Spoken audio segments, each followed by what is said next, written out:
257장 마음에 가득한 의심을 깨치고 257장으로 주께 영광 돌리겠습니다.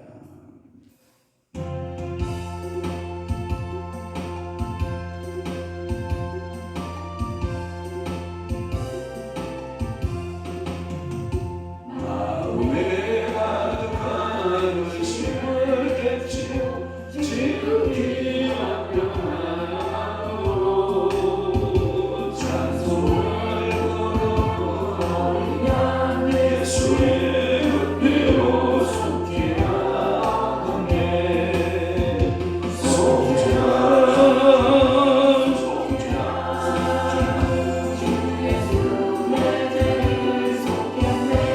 할렐루야 소리로 아파요 은혜로 속죄하오네.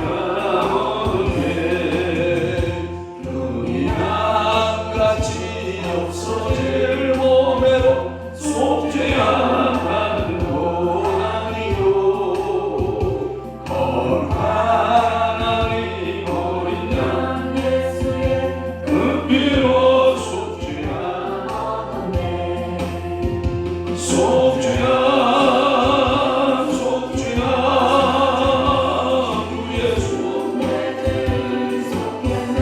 할렐루야 소리로 아파요 함께 찬송하세. 은혜로 속죄하오네.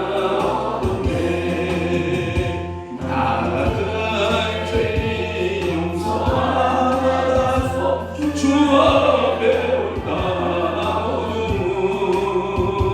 확신께로 오리냐 예수의 은혜로 속죄하오네.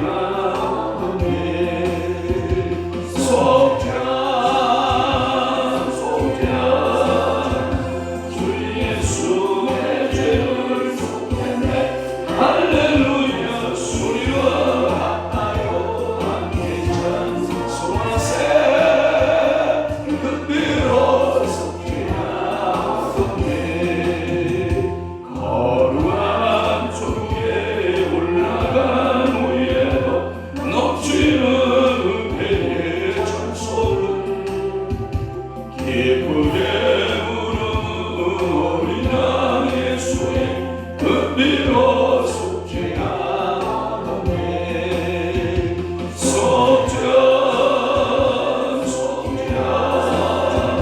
주 예수 내 죄를 속했네. 할렐루야 소리로 아파요 함께 찬송하세. 은혜로 속죄하오네.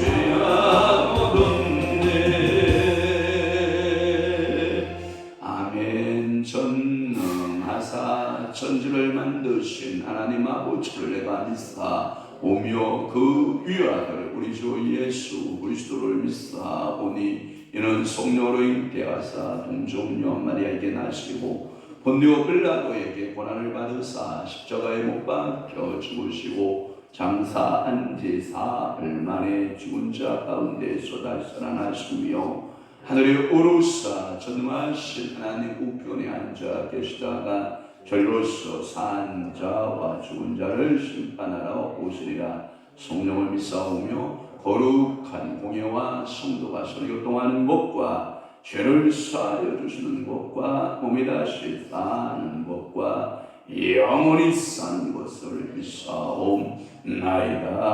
아멘. 너는 마음을 다하여 여호와를 신뢰하고 내 명철을 의지하지 말라.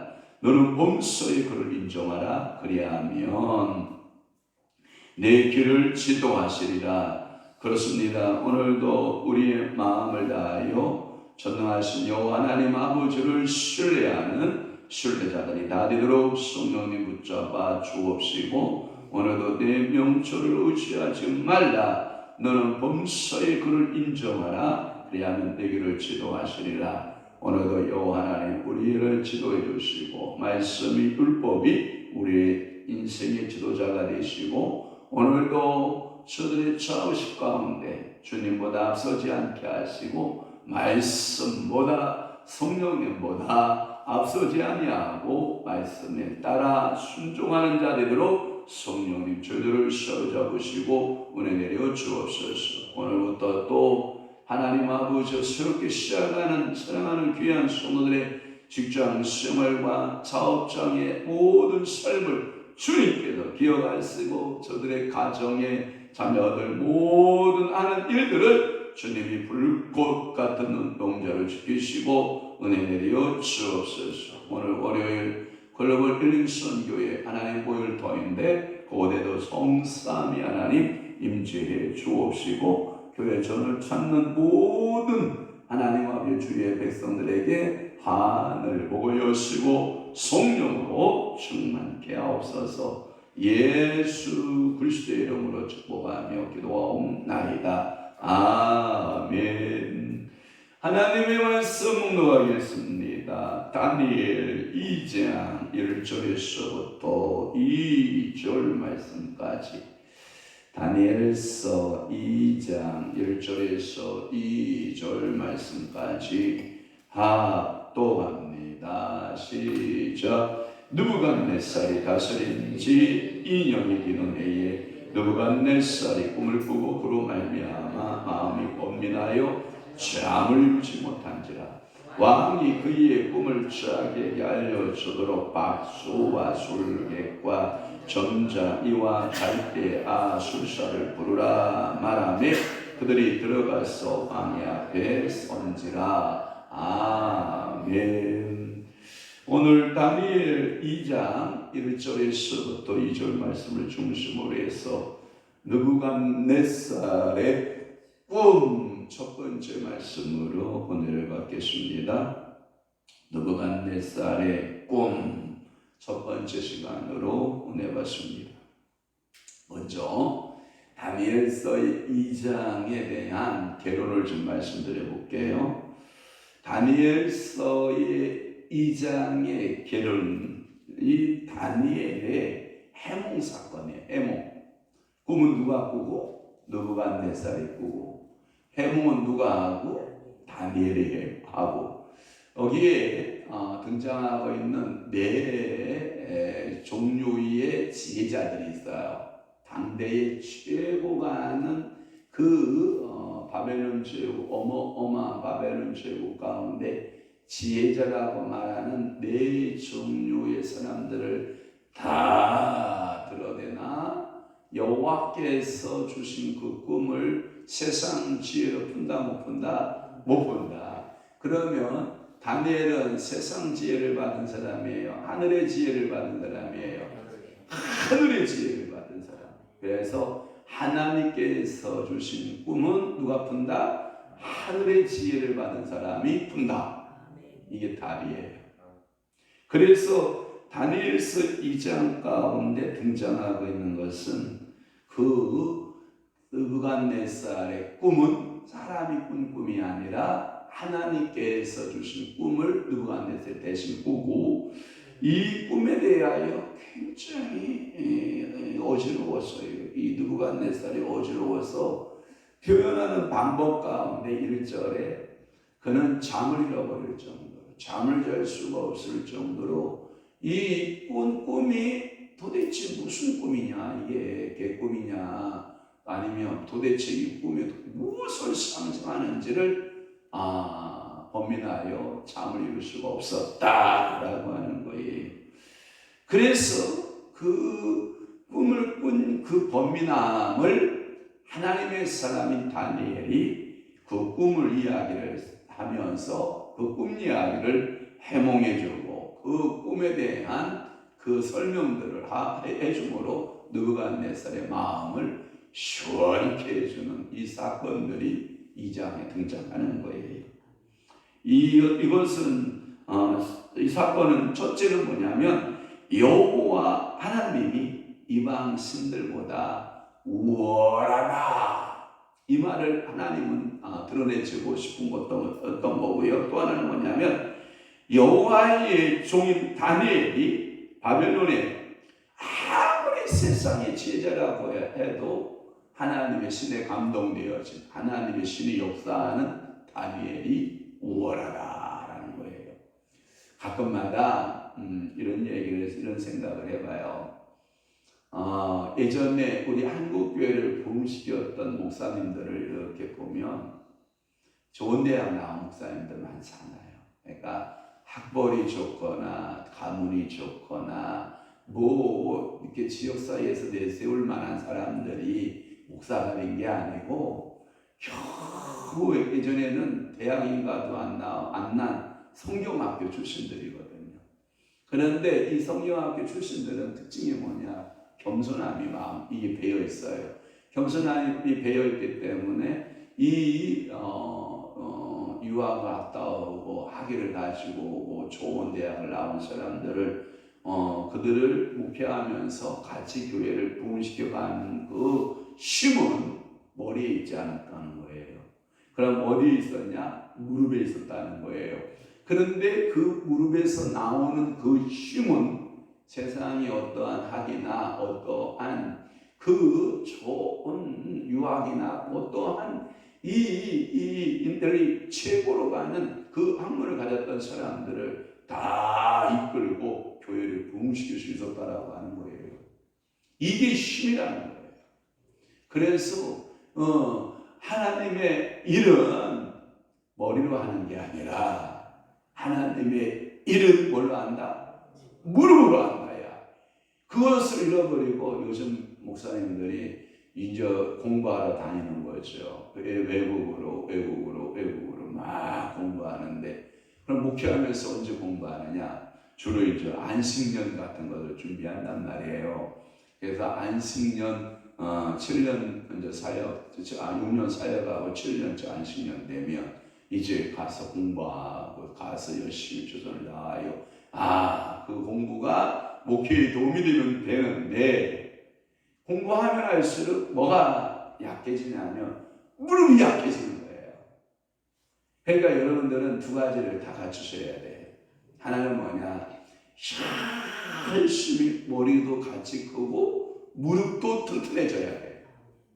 그런데 어떤 사람들은 머리는 큰데 무릎이 약한 사람이 있고, 또 한 사람은 뭐냐? 머리는 너무나도 이게 비어있는데 무릎이 튼튼한 사람이 있어.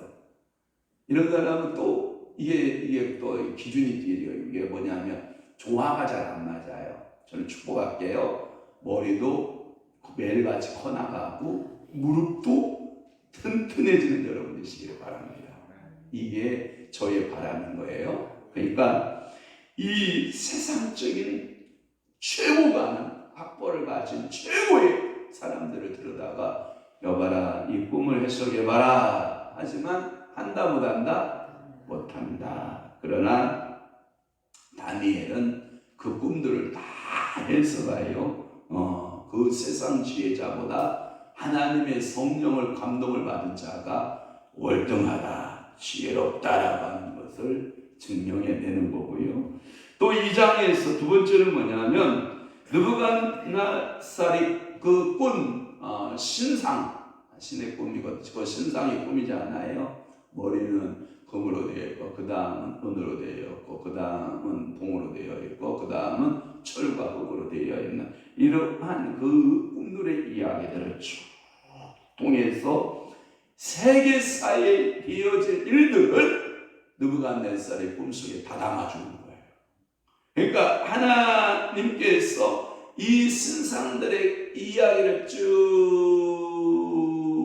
설명을 하고 그 시대가 딱 지나가면 아주 볼품없는 돌 하나가 뜨인 돌이라 그래요. 돌 하나가 톡 나타나더니 신상의 발등상을 뚝 떨어뜨리 뜨인 돌이 떨어지더니 그 하나는 진흙이고 하나는 철로 되어 있는 그 발이 다 부서지고 신상들이 다 무너지는데 그게 누구냐? 뜨인 돌 대신 예수 그리스도. 할렐루야. 그래서 예수 그리스도의 나라가 세워진다라고 하는 그 메시지. 그래서 예수 그리스도가 온다라고 하는 이런 메시지를 다니엘서 2장에서 우리는 찾아보는 지혜가 있어야 된다라고 하는 거예요. 마치 여러분 바로왕 알아요? 바로가 꿈을 꾸고 범이 나와서 일곱 이삭의 충실한 이삭의 모습을 보고 꿈을 보고, 또 하나는 아주 흉악하리만큼 이삭이 이게 아주 볼품없는 이삭들 미리 이삭이 들어오는 모습을 보면서 일곱 이삭과 아주 좋은 일곱 이삭과 아주 모습 흉악한 이삭 일곱 이삭을 보면서 이야 이게 도대체 무슨 꿈일까 원민하는 거거든요. 또 하나 나일강 하숫가에서 올라오는 소들을 보니까 아주 따뜻하고 살진 일곱 여러분들의 암소와 또 하나 아주 흉악하게 생긴 화려한 그 소들이 일곱 소들이 올라오는데 도대체 이게 뭐냐? 이 꿈의 메시지가 도대체 무엇이냐? 바로도 그때 당시에 최강국이었기 때문에 지혜자라고 하는 지혜자가 다 이집트에 모여 있었단 말이에요. 애굽에 모여 있었단 말이에요. 다 불러들이지만 그 꿈의 해석을 하더라 못하더라? 못하더라. 왜 그러냐? 하나님이 주신 꿈은 하나님의 사람밖에 해석할 수 없어요. 그래서 창세기 41장에 보면 바로가 고민 가운데 어쩌면 느부갓네살하고 똑같이 그렇게 고민하고 있는지 몰라요. 그때 여러분 술 맡던 관원장 알아요? 술 맡던 관원장이 꿈을 꾸고 고민하고 있을 때 감옥에서 같이 있었던 누가 해결해줘요? 요셉이 해결해줘요. 그런데 그가 관직에 복직이 되면서 요셉을 기억하였더라? 새까맣게 잃어버렸더라? 그런데 왕이 고민하는 모습을 보면서 그때 하나님이 이 관원장에게 지혜를 주는 거예요. 너 기억해봐. 너 감옥에 있었을 때를 기억해봐. 너 그때 어떤 청년을 만났잖아? 하고 하나님께서 계속 깨우쳐 주는 거죠. 그래서 이 관원장이 바로 앞에 가서 구하게 되잖아요. 실은요, 제가 참수를 받아서 왕의 감옥에 갇혀 있었을 때 제가 한 청년을 만났나이다. 그 청년에게는 능히 꿈을 풀 수 있는 능력이 있더이다. 어디 한번 그를 불러볼까요? 하고 바로 왕한테 진언을 가하니까 그래? 데리고 와라. 그래서 요셉이가 이 7년, 6년의 꿈을 다 해석하고 그러면 이것을 어떻게 해결할 수 있느냐라고 물을 때 지혜자를 택하소서. 그 지혜자를 택해서 7년, 9년 때에 저축을 하시고 7년, 6년을 대비하시는 것이 좋겠습니다.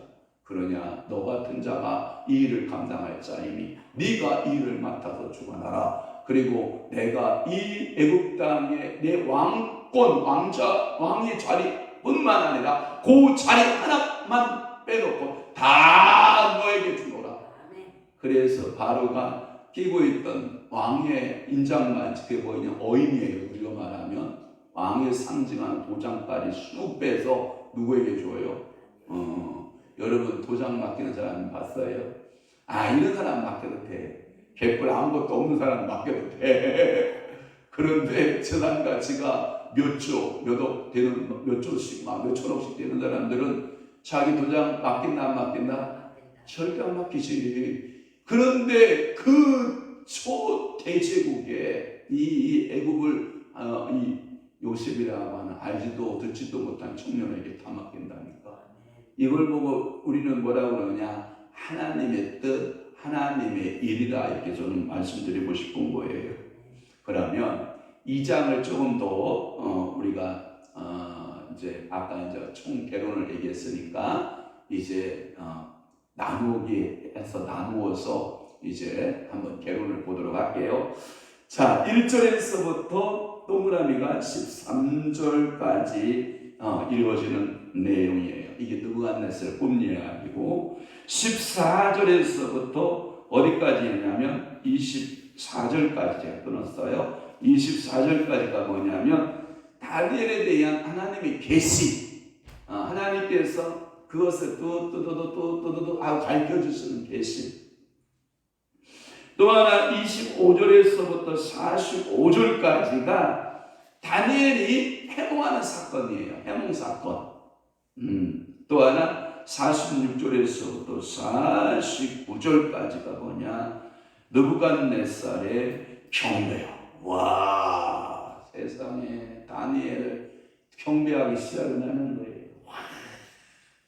여러분 이 세상에 이런 일이 있을 수가 있을까요? 46절을 한번 열어보실래요? 여러분 봐봐요. 46절에 보면 이 느부갓네살 왕이 엎드려 여러분 그런 날 오면 좋겠죠. 세상에 어떻게 그 작고 작은 그 유다 땅에 다니엘이라고 하는 그 정말 이게 어린 소년에게 이 왕이 와서 무릎을 쫙 꿇고 엎드려서 절할 수가 있을까요? 그리고 경배하는 모습으로 그에게 부상도 주는데 예물과 향품을 그에게 주게 하니라. 아멘. 하나님이 여러분들을 그렇게 높이시기를 축원합니다. 자, 그러면 이제 느부갓네살이 꿈을 꾸고 있었고요. 갈대아 술사들에게 그 꿈과 해석을 고하나 아무도 그 꿈을 해석하지 못했고 왕은 그들을 죽이라라고 하는 명령을 내립니다. 그러니까 이게 왕의 오전 앞에서 어제도 제가 영림이라는 얘기를 했잖아요. 그러니까 결국은 해석하면 살고 존귀한 자가 되나 해석하지 못하면 결국은 죽임을 당하고 마는 그런 모습들을 우리가 보아요. 1절 이 느부갓네살이 다스린 지 몇 년? 2년 되는 해에 이렇게 나와요. 어떤 성경에 보면 만 3년 아니 3년 그러니까 만으로 2년 이렇게 얘기를 해요. 어떻게 해석해도 상관없어요. 그러나 느부갓네살의 꿈은 우리가 만드는 신화, 그러니까 허상의 이야기, 그리스 로마 신화, 허상의 이야기예요. 그리스 로마의 신들에 대한 허상의 이야기를 그리스 로마 신화에서 말하고 있는 거고, 오늘 다니엘서 2장 1절은 실화. 그 말의 의미는 뭐냐면 신화들의 이야기는 다 허상이지만 하나님은 살아서 역사 가운데 지금도 일하고 계신다. 그걸 여러분들이 마음에 딱 새기시면 돼요.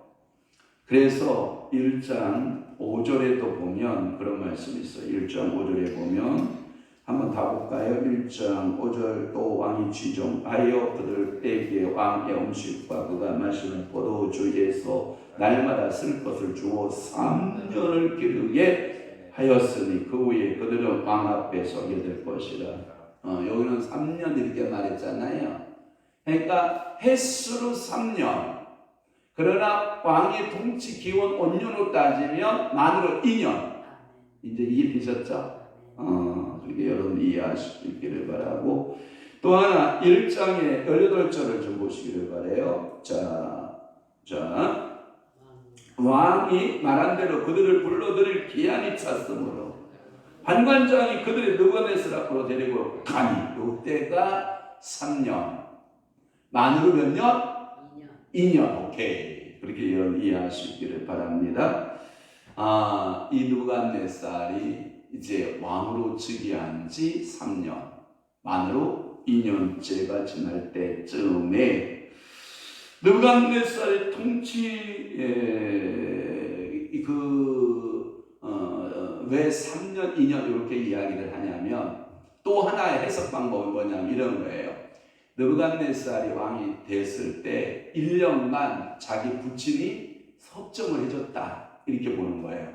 그러니까 섭정 기간 1년을 빼면 느부갓네살이 순수하게 통치할 수 있었던 것은 2년. 요렇게 해석도 가능해요. 그 말은 뭐냐면 요렇게 1번으로 해석하든 2번으로 해석하든 하나님께서 역사 속에 일한 것은 사실이고 바벨론 제국도 사실이고 느부갓네살 왕도 사실이고 다니엘도 사실이라면 오늘도 우리는 이 말씀을 뭘로 받아야 된다? 사실로 받아야 된다. 그러니까 하나님 없는 하나님 아니에요. 그러니까 이 역사를 통해서 하나님 찾아내는 거예요. 여러분들이 명랑해전, 이순신이 싸웠던 명랑해전을 보고 그것은 신화 이야기야. 어떻게 배 12척을 가지고 왕이시여 종에게는 아직도 배 12척이 있나이다. 이 12척을 가지고 여러분 그 왜군을 막아낼 수 있다는 이야기입니다. 아이고 생각해봐요. 있을 수 있는 이야기예요. 다 만들어낸 이야기입니다.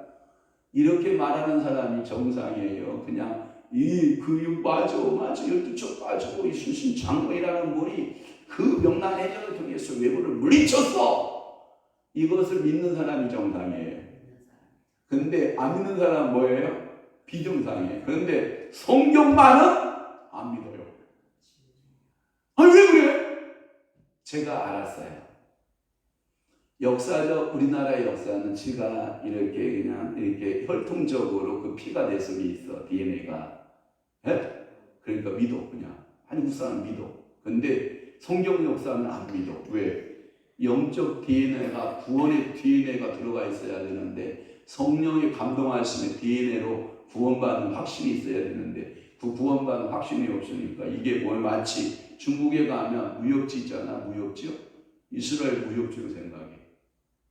왜 이스라엘 무협지를 갖다가 우리가 배워야 되느냐? 에이 그들의 신들의 이야기지 우리하고는 상관없지 않느냐? 우리는 단군 신의 이야기가 있지 않냐? 그리고 하나님의 말씀을 거역해. 안 믿어. 오늘날에요. 우리나라 인구가 5천만이 된다고 그래요. 약 5천만 된다고 그래요. 이단까지 다 두드려 앞에서 기독교인이 1,000만 명이 된다고 그래요. 그러면 5명 중에 하나님의 말씀을 믿는 사람은 1명, 4명이 다 똑똑해. 안 믿어. 하나님 말씀은 안 믿어. 여러분은 주변에 흔하게 찾아지는 사람들이 이 4명의 줄이야 많아요. 여러분들이 가서 힘주어서 하나님 말씀이 사실입니다. 하나님 살아계십니다. 하나님 오늘도 역사를 주관하십니다. 라고 말하면 아이고 저 예수님이 또 나왔다. 이렇게 치부해버리고 말아요. 우리는 그렇게 믿으면 안 돼요.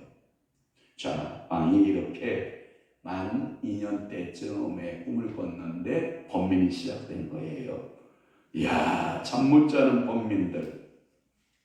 4장으로 한번 넘어가 볼래요? 다니엘서 4장으로 넘어가면 또 재밌는 사건들이 있어요. 4장의 5절 다 함께 보세요. 한 꿈을 꾸고 그로 말미암아 두려워하였으니 곧 내 침상에서 생각하는 것과 머릿속으로 받은 환상으로 말미암아 흥민하였었노라. 여러분 이게 뭐냐면 하나님이 주시는 꿈을 꾸게 되면 이 일을 못하게 되면 뭐하기 시작한다? 번민하기 시작한다. 번민이 시작된 거예요. 또 하나 5장으로 한번 가볼래요? 5장에 가면 9절을 한번 볼래요? 자 시작. 그러므로 벨사살 왕이 크게 번민하여 그의 얼굴빛이 변하였고 귀족들도 다 놀라니라. 이 번민. 여러분 축복할게요. 하나님이 주신 꿈을 꾸었을 때, 꿈에서 깨었을 때 성령께서 또 그 해석을 쫙 펼쳐주는 여러분이 되시기를 축원합니다. 그러나 이 느부갓네살이 그 꿈을 꾸고 또 하나 벨사살이 그 꿈 잔치에서 벽에 쓰인 글씨를 보고 이 꿈이 아니 꿈과 글씨가 해석이 안 되면 번민에 빠지는 거예요. 이 번민은 결코 좋은 번민은 아니에요. 오늘도 여러분들이 지난 밤속에 꾼 꿈이 있습니까? 아침에 일어나서 야 오늘 일은 이렇게 이루어지겠구나. 오늘 일은 이렇게 이루어지겠구나. 이게 예상해 보는 거거든요. 그리고 하루를 그 꿈이 이루어지는 과정이 뭔가라고 그 해석이 뭔가 하고 하루를 조심스럽게 살아보면 저녁 때 오늘 꿈의 이야기는 그런 거였구나 해석이 돼요. 그리고 그 해석이 당일날에 해석되는 사람이 있고 어떤 사람은 3일 또는 일주일 또는 한 달 또는 1년 이후에 해석되는 경우도 있어요. 근데 더 재밌는 것은 뭐냐? 잠몽 그냥 이렇게 인간이 그냥 꾸다가 정신세계에서 꾸는 그 꿈은 그날 잃어버려요. 꿈에서 그냥 딱 잃어버려요. 깨는 순간 잃어버려요. 그런데 성령께서 주시는 꿈은요, 새로 시간이 지나면 지날수록 그것이 성령의 시작이에요. 그러니까 여러분들이 계시몽과 잠몽을 구별하라. 아멘. 2절 볼게요.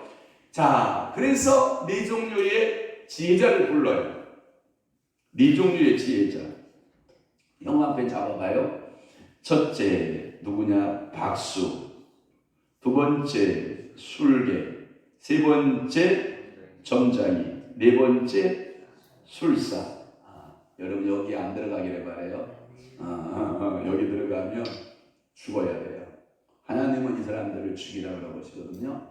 그러니까 여러분들이 이런 기질을 버리면 가지면 안 돼요. 버려야 돼요. 이런 기질. 자, 박수술사는 1장 20절 때 풀었어요. 1장 20절에서 풀었어요. 그 다시 설명해 보면 70인역 성경에는 지혜자와 철학자를 말해요. 그게 박수와 술객이에요. 그 다음에 지혜와 이해자. 지혜와 이해자를 박수는 지혜자, 술사는 이해자 이런 뜻을 가지고 있어요. 그래서 지혜와 사리를 분간하는 이해력을 가진 사람 1장 20절에서 제가 말씀드렸어요. 그러면 이제 두 가지 이걸 풀면 돼요. 점장이와 술사를 부를게요. 점장이는 누구냐? 구약에서 이게 속이는 자가 이에요. 엔돌에 신접한 여인이 점장이잖아요. 속여요. 진짜 사무엘을 불러들인 거예요. 귀신이 사무엘 모습으로 나타난 거예요. 귀신이 사무엘 모습으로 나타난 거예요. 그러니까 이 점장의 말을 들으면 인생을 속여요. 속이는 자라는 의미가 있고, 또 하나 이 점장이는 부도덕 행위자라는 의미가 있어요. 그래서 이 점장이는 늘 역사 가운데 규탄의 대상이 되고 있어요. 그러나 느부갓네살이 얼마나 번민하고 고민했든지 그는 속이는 자 앞에, 그리고 부도덕 행위를 일삼는 그 점장이를 들여다가 왕의 자문으로, 자기의 자문으로 삼았어요. 인생이 불쌍해야 불쌍해요. 여러분들은 문제 생기면 점장이 찾아가 안 찾아가요? 어저께 저기 누가 그랬대요. 누가 그랬대. 목사님하고 점장이가 만났대. 목사님, 성도 관리 잘 하셔야 되겠소. 왜요? 우리 집에 찾아오는 고객이 다 교인이요.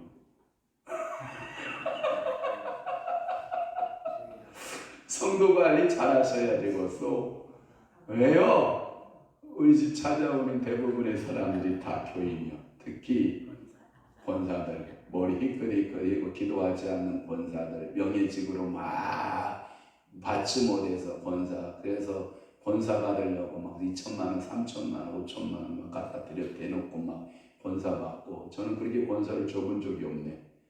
저는 돈 받고 임직을 강 장로님이 최고 많이 헌금한 거예요. 그러니까 하나님께서 역사할 때, 하나님께서 은혜 주실 때, 하나님이 복 주실 때, 하나님이 우리는 한 번도 그렇게 임직자인데 우리는 돈을 받아본 적이 없어요. 그래도 강장로님은 그래도 밥값은 냈잖아. 그러니까 감사하잖아. 하나님께서 역사하시는 거거든. 근데 이 속이는 자예요. 속이는 자, 부도덕한 자예요. 또 하나, 이 술사라고 하는 말이 나오는데, 이 술사라는 말은 갈대아인이라는 의미를 가지고 있어요. 이 갈대아인은 뭐냐면 당시에 그래도 배울 만큼 배운 사람, 그러니까 배울 만큼 배울 사람을 가리켜서 뭐라고 그러냐면 술사라는 말을 써요. 이게 갈대아인이라는 뜻이에요. 그래서 여러분 이런 말 있지 않나? 여러분 서울대 나온 사람 하면 뭐예요? 그래도 기본값 이상을 하는 사람. 정치계에도 서울대 안 나오면 명함을 못 내밀잖아요. 그리고 여러분 경제나 사회나 문화나 어느 곳에 가든지 서울대 나온 사람은 일단 그거 하나 가지고 그냥 먹고 들어가. 그러니까 허분남 그 설교다가 말하잖아. 나는 서울대 20번 왔다 갔다 했다고. 뭐하러 왔다 갔다 했냐 했더니 등산하느라고 왔다 갔다 했다잖아. 뭘 왜 서울대가 별거 있냐 뭐 막 이러잖아. 예수 모르면 뭐 별거 있냐 뭐 이러잖아. 그러니까 이 갈대아의 술사는 최고의 학부를 나온 사람들 이렇게 이게 이해되는 거예요. 이 네 계급의 사람들이 당시의 최고의 지식인. 그래서 이들이 주로 왕 앞에 이제 아련하게 되는 왕이 이제 그들을 불러들이기 시작하면 이러는 거죠. 전하, 소인들의 생각은 이러옵나이다. 전하 하는 사람들. 뭔 얘기인지 알죠? 그러니까 왕은 그래 이런 생각 저런 생각 막 고민하고 있다가 지휘자의 네 명의 말을 들으면 그래요 알았어 하고 이 듣고 네 명의 말을 듣고 그분 짐은 이렇게 생각합니다 하고 도장을 오인을 꽉 집어 내려보내잖아요. 이 네 계급의 사람들은 그 사람들을 말해요. 그래서 이들이 이제 왕의 부름을 받고 왕 앞에 섰고 바로의 경우도 꿈의 해몽을 위해서 애굽의 술객들과 박사들과 술사들 다 불렀고 그러나 바로의 꿈을 기억하고 해몽만을 요구했던 이 해몽은 하나님의 사람인 요셉이 해몽했었고 느부갓네살의 경우도 이 꿈을 해석하는 것은 하나님의 사람인 다니엘이 그 꿈을 해석할 수밖에 없었다. 그러니까 하나님이 준 꿈은 누가 해석한다? 하나님의 사람이 해석한다. 하나님이 영으로 주신 그 꿈은 하나님의 신에 감동된 사람이 그 꿈을 해석한다. 그러면 여러분들 하나님의 지혜를 받아야 돼, 안 받아야 돼? 받아야 돼요. 기도합시다. 좋으신 아버지 하나님, 오늘도 다니엘서 2장 1절에서 2절 말씀 느부갓네살의 꿈 첫 번째 말씀으로 은혜 받게 하시오니 감사합니다. 성령 충만케 하옵소서. 이제는 우리 주 예수 그리스도의 은혜와 하나님 아버지 극진하신 선하심과 성령님의 교통 내주위로 역사 충만하시니 오늘 남은 때에 하나님의 성령의 충만받아 우리의 꿈들을 해석해내며 우리 인생들의 꿈을 해석해 줄 수 있는 믿음의 사람, 성령의 사람이 되기를 사랑하는 귀한 성도들 신령 위에와 교회 위에 이제부터 영원토록 함께 있을지어다.